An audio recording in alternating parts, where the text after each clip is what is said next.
Hi everyone and welcome to my channel. In my last video I spoke about sensory processing in a nutshell, and if you haven't watched that I do recommend you watch it before this one, because after I've explained about how amazing this process of sensory processing is, in this video I'm going to talk about what happens when this goes wrong, how it goes wrong. I'm going to give you real life examples of how people with sensory processing differences can experience this. My name is Kathy Corrin. I'm an occupational therapist and psychologist and mum of 2 special needs boys myself. So a very brief summary of how sensory processing happens.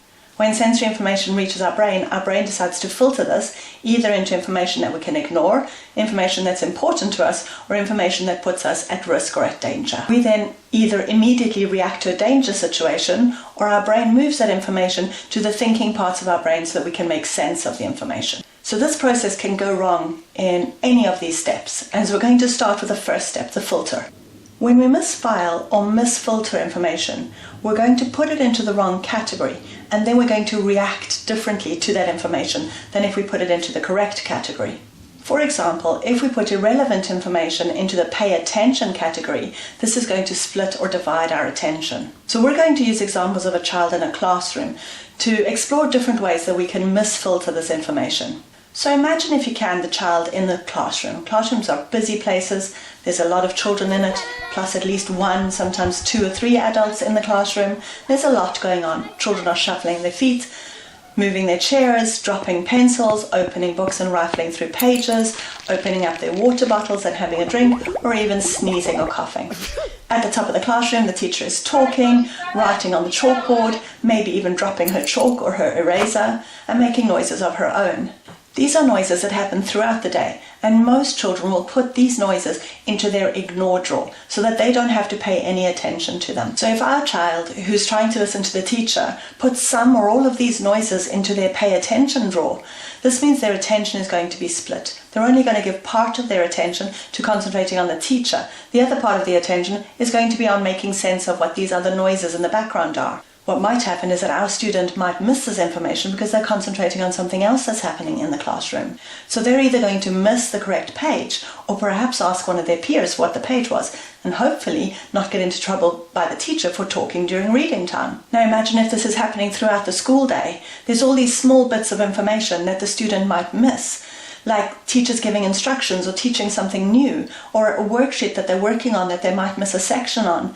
And these are all missed opportunities for learning that that child has compared to the other children in the classroom. On top of that, the child has been processing so much different information from all the different sounds and sights and everything else around them in the classroom that by the time they get home, the chances are they're going to be very tired.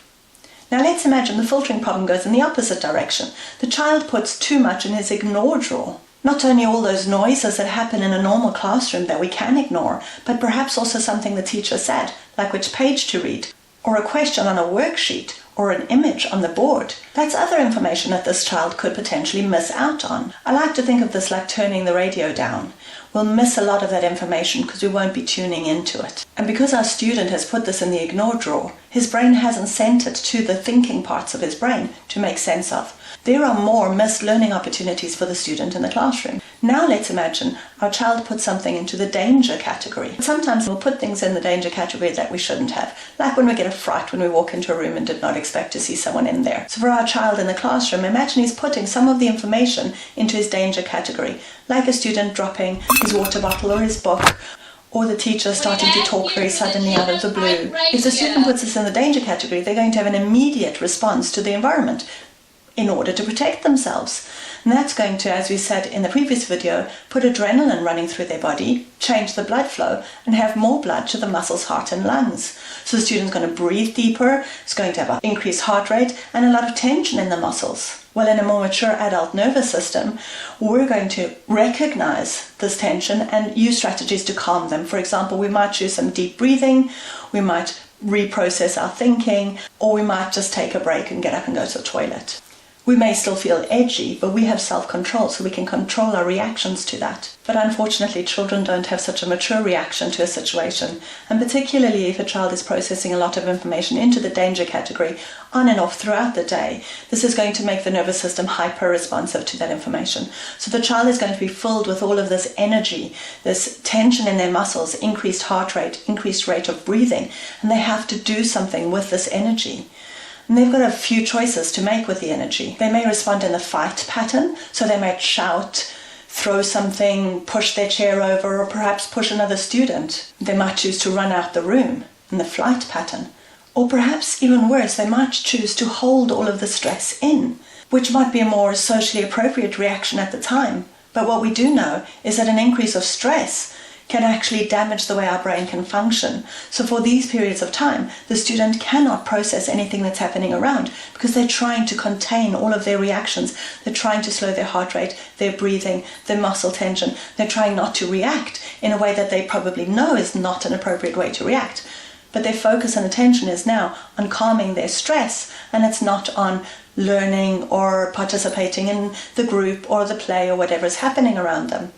And we know that increased stress can actually damage a child's brain in the long term and have long-term implications on their mental health. So in a nutshell, if the filtering system goes wrong, we're going to have inappropriate reactions to the situation. We're going to miss out on learning opportunities and likely experience a higher level of stress than others. That's not an ideal situation. Now that's what happens when the filtering system goes wrong. But what happens when the making sense of part goes wrong?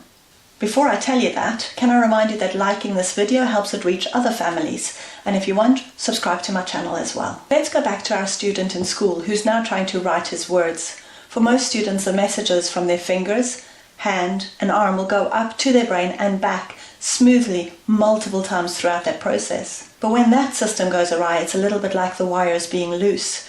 Some of the time the message will get through and sometimes it won't, or sometimes static will get in the way. This is a little bit like what will happen to students who are trying to make sense of all that information coming from their fingers, their hands and their arms, and integrating that as well with what they're seeing with their eyes. So instead of nice smooth letters with nice smooth patterns, their movements are jerky, inaccurate, and their hand might be gripping the pencil too hard, causing them to have hand fatigue. Or perhaps our student struggles with sounds. Instead of them being crisp and clear, they come out blurry and disjointed. So the student's trying to blend these sounds together into words that make sense, and this just seems impossible. So those are two examples of when the making sense part of the sensory processing isn't working properly. But there are so many more examples. If we struggle to understand movement and gravity, we're going to have difficulty with motor skills and practical skills.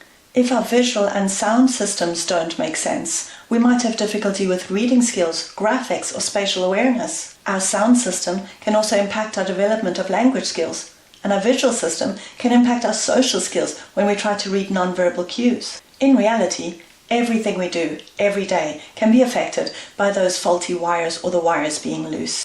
And just depending on which wires we struggle with, it can have different impacts in our life. In my next video, I'm going to talk about how sensory processing disorder impacts my life and how it impacts my children. We might be from the same family, but we all experience our sensory processing differently, so stay tuned for that. In the meantime, I hope you like this video, and I look forward to any of your feedbacks in the comments. Don't forget that you can support me by liking this video or subscribing to my channel, and click the bell notification if you want to find out when I have new videos coming up. But for now, hang in there and keep moving forward.